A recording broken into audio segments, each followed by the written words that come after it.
because it's your native language.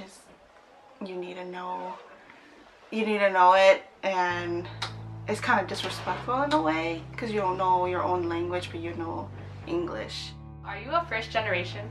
Yes. Yes. Yes. Yes. Yes. Yes. Yes, I am. What, first generation? Well, first generation here in the US.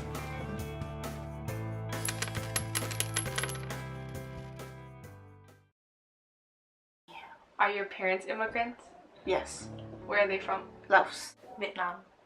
Lao. Cambodia. Sinaloa in Mexico. They are from Thailand. Before that, they were from Laos. Laos. I'm so-so. I can speak. I mean, I can understand more than I can speak. And knowing two languages was really confusing for me when I was younger, so I just stuck to one language.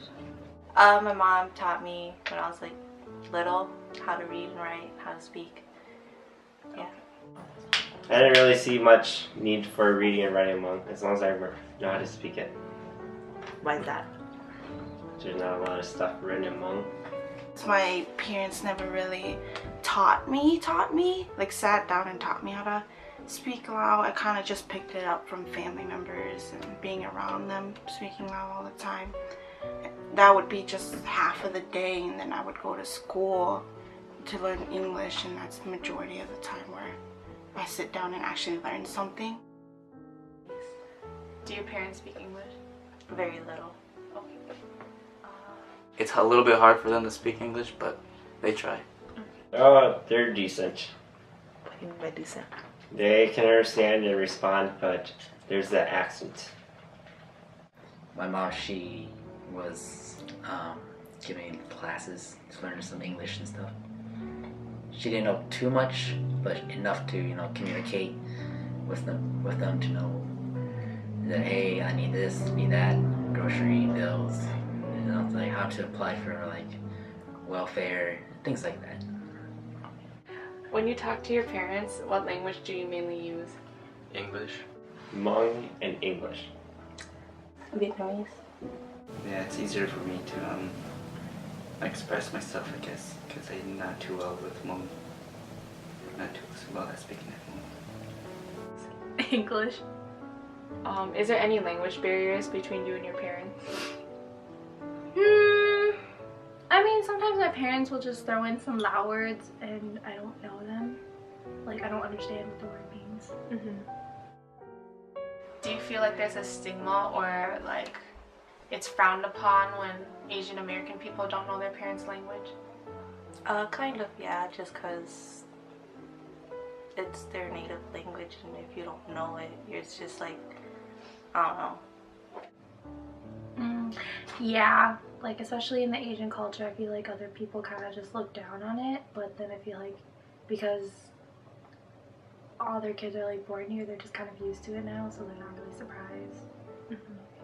It's shameful because you don't know yourself.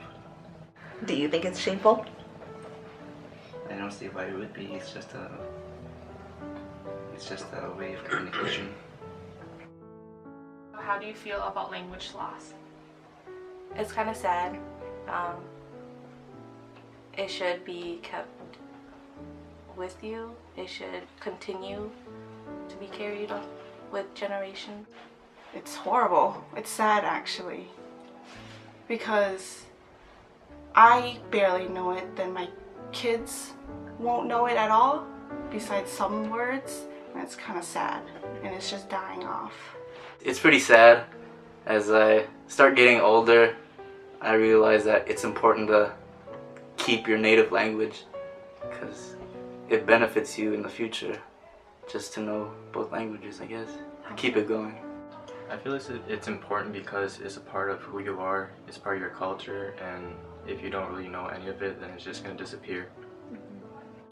It is up to us to preserve the language, It's who we are, because, say, if I was just, everybody wants to be, like, hey, where did I come from? Like, that's just a general question everybody asks, where do I come from? Who am I? What's my purpose? And then the best way to answer that question or help find that question is knowing your roots. I feel like language is a part of who you are, and if you don't speak it, then you just feel like you're losing a part of where you came from. In the future, do you think you want your own kids to learn the language? Yes, I do, because they can communicate with family members and to me also. Being bilingual, trilingual actually activates stuff in your brain so you can think more, or so scientists say. And they're smart people, so you gotta listen to smart people. If they would like to. And that way they can just communicate with themselves, between themselves if they don't want to. What's your favorite phrase in Vietnamese? Or your favorite, like, funniest language story? I don't know. I have a favorite word. What's your word? Valise, which is the red envelope, and just because it's New Year's and you get money. There's so many because I can't speak it that well. My friends always make fun of me. Batito. What does batito mean? It's like,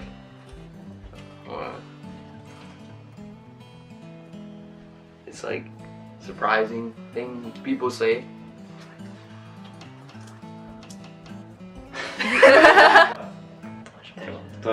Why? Because it's funny. What does it mean?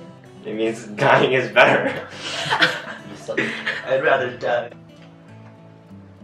When we eat dinner, my dad and my stepmom usually talk in Cambodian, and they always laughing and stuff, but they think that I don't know or understand what they're saying, but then I do, and then it kind of gets awkward because they be talking about some dirty stuff. My favorite story, I would say, is when we first kind of moved to here to Minnesota. My dad wasn't really the best at reading, and there was a sign that said free checking, and he thought it said free chicken, so it was pretty funny.